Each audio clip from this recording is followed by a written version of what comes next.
pada Tombok. Terima kasih dari rekan-rekan semua bisa datang ke Polres Payakumbuh, khususnya Satreskrim Polres Payakumbuh. Ya. Jadi mungkin dari rekan-rekan semua sudah tahu sekitar seminggu yang lalu, ya, berawal dari kira tanggal 9, ya, 9 Desember 2020, berawal dari penemuan seorang gadis, seorang wanita, ya, perkiraan umur 21 tahun, ya, di daerah Situju. Jadi di dekat pondok, yang pondok itu berada di kebun durian salah satu warga. Kemudian daripada itu rekan-rekan, kita sudah melakukan TP/TKP, ya, dari Idem kita maupun Polda datang. Di situ kita temukan barang bukti, ya, ada gigi di situ, gigi palsu, rekan-rekan semua, ya. Untuk posisi dari si almarhum ini, ya, korban, posisinya meringkuk ke arah ke kiri, menutupi wajahnya, seperti itu, rekan-rekan semua.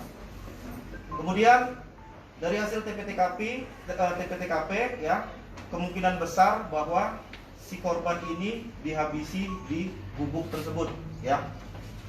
Untuk hasil dari otopsi, ya, bocorannya bahwa terdapat luka pada bagian mulut dan hidung. Jadi setelah kita cocokkan dengan keterangan calon tersangka kita, ya, jadi itu sempat dihentakkan ke jidatnya mengenai hidung atau mulutnya, seperti itu. Ada juga yang menyebabkan lebam di sini, tapi itu saya rasa akibat dari cekikan, rekan-rekan semua, ya, cekikan.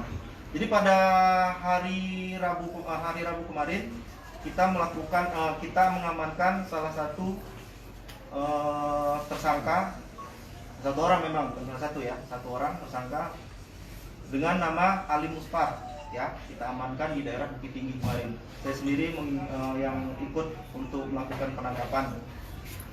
Kemudian dari situ, ya, daripada hari Rabu kemarin tanggal 9 kita lakukan pengembangan, tidak sampai 1x24 jam kita berhasil mengidentifikasi korban dengan inisial nama IV, ya, IV.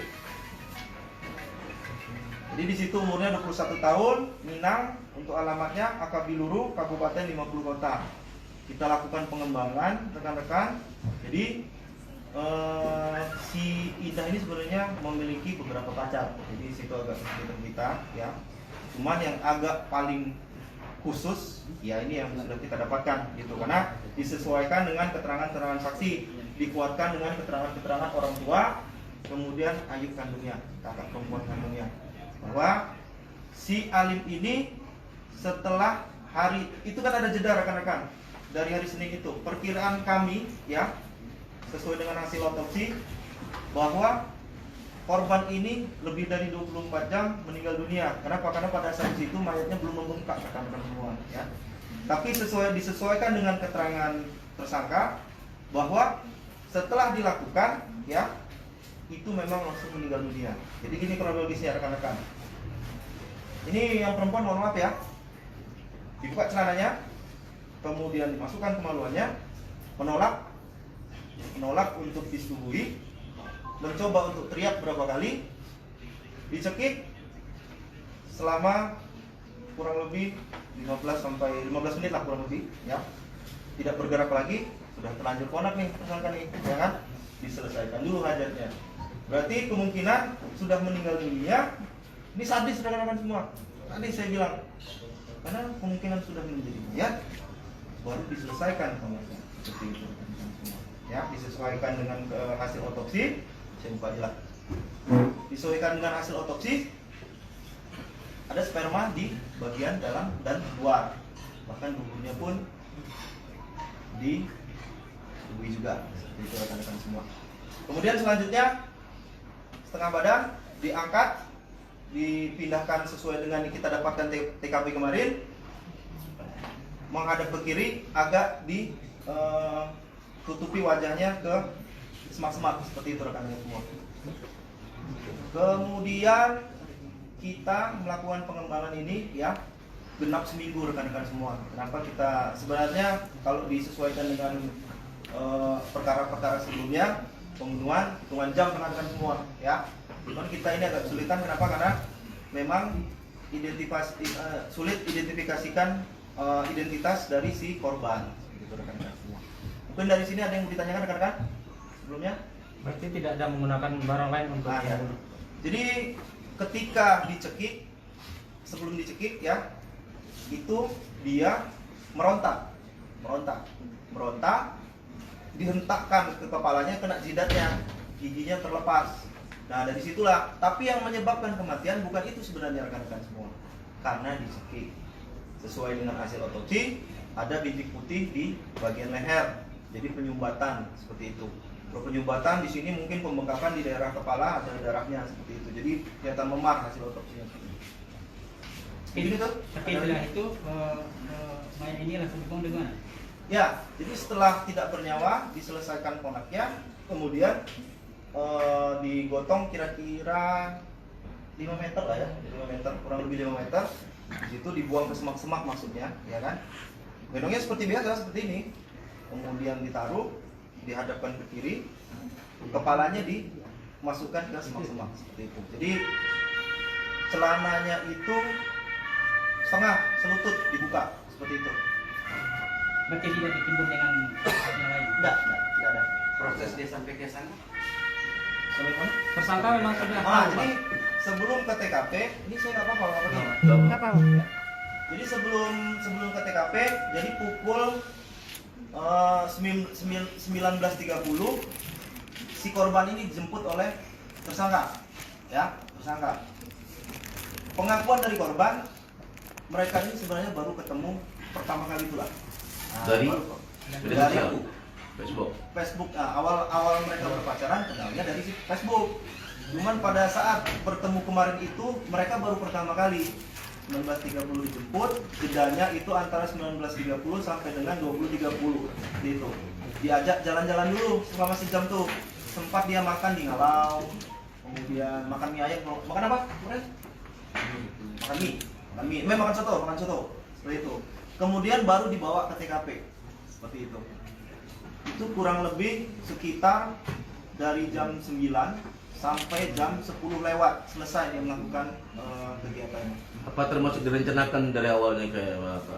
Kalau direncanakan itu tidak sebenarnya, karena spontanitas aja sebenarnya. Dia mau, motifnya ini kan dia kan kecewa gitu loh, sudah konak tinggi, mau disubuhi ya kan, tidak tercapai. Oh, berarti disetujui berarti dari awal rencana.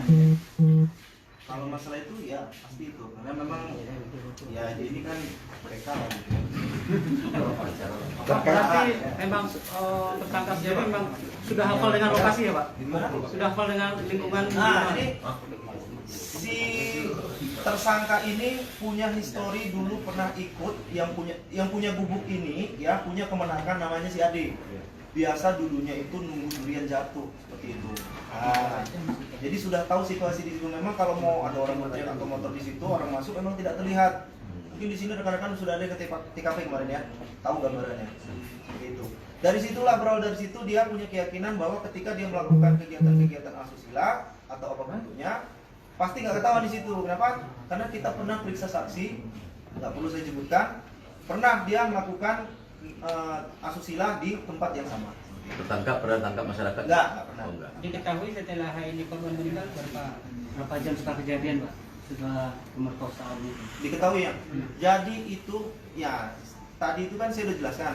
Jadi hari Senin dia melakukan, prediksi kami itu lebih dari 12 jam. Berarti perkiraan kami hari Selasa. Tapi disesuaikan dengan keterangan tersangka bahwa dia melakukan itu hari Senin jam 9 kurang lebih sampai jam 10 malam ya, 21 sampai jam 22 itu langsung meninggal di situ. Makanya saya bilang tadi ketika sudah dicekik dia meninggal dunia, tidak bernyawa lagi, tidak bergerak, sudah terlanjur konak, baru diselesaikan hajatnya. Ini sadis terang. Kerjaannya apa Pak? Yang Untuk pekerjaan dia wira swasta, karena karyawan rumah makan. Ancaman hukuman Pak? Kalau ancaman hukuman itu 15 tahun ya. Nah pasalnya sebenarnya ganda di situ ya, ada 338 pembunuhan biasa tidak direncanakan dan 285 disertai dengan pemerkosaan. Kalau yang korban pekerjaannya apa?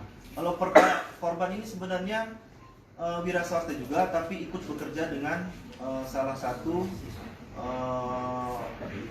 pabrik roti ya, pabrik roti. Umur korban berapa, Pak? Untuk umur korban 21 tahun. Untuk tersangkanya 19 tahun. Terkait apa?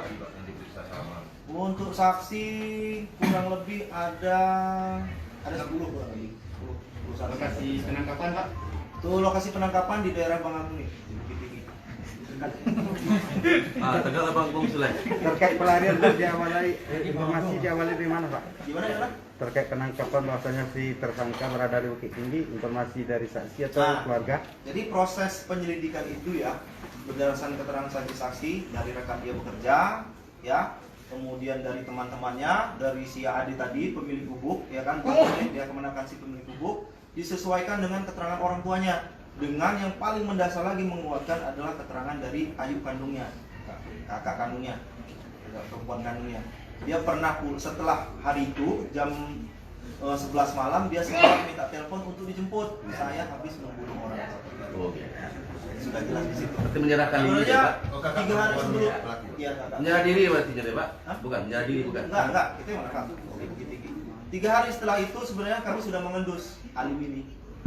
Cuman mencari posisi dari si Alim ini dengan Medsosnya ada berapa? kabur kemana, Pak? ke Bukit Tinggi. Dia tinggal di tempat orang tuanya. Asli pelaku ini orang mana Pak? Hah? Asli. Pada panjang ya? Kota Baru Padang Panjang. Berapa? Untuk medsos itu dia setelah kita lakukan penyelidikan itu ada 10 Facebooknya. Sama dia orang-orang yang sini. Pelaku ini. Apa nama Facebooknya?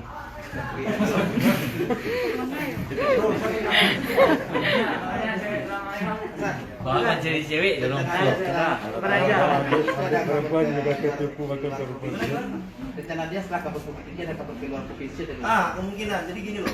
Hasil keterangan kita dari percocokan dengan keterangan orang tuanya sempat memberikan 20.000 untuk lari ke Bukit Tinggi.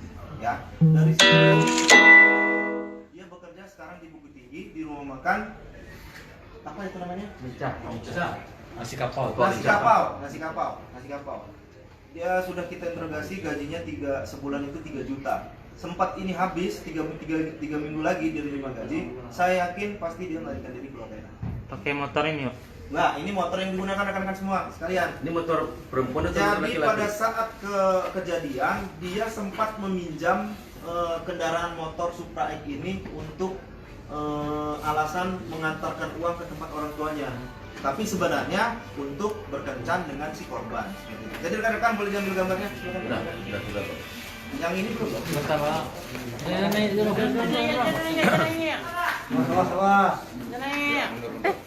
Mundur. Ulang lupa. Dia lu nih. Jadi lu nih. Tahan, Pak.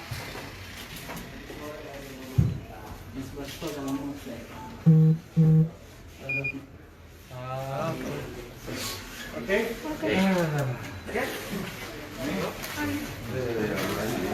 Pasalnya apa?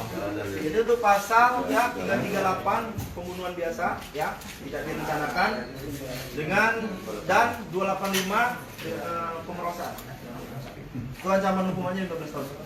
Oke, Seth, dia sudah pacaran dengan korban itu sudah berapa lama? 1 bulan kenal di Facebook. Ya. Sebelumnya udah ada korbannya. Belum ada. Tapi kalau korban yang pembunuhan di mana sudah. Tapi kalau korban yang ini ya bedanya disingkirkan dong, Bro. Oke. Ada yang mau ditanyakan lagi rekan-rekan? Berarti pacarannya di media sosial aja ya, Pak?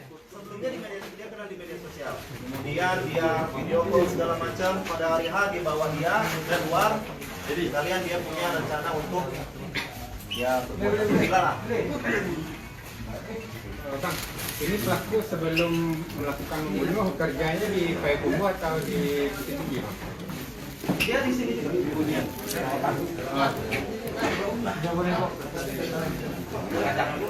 Silakan langsung.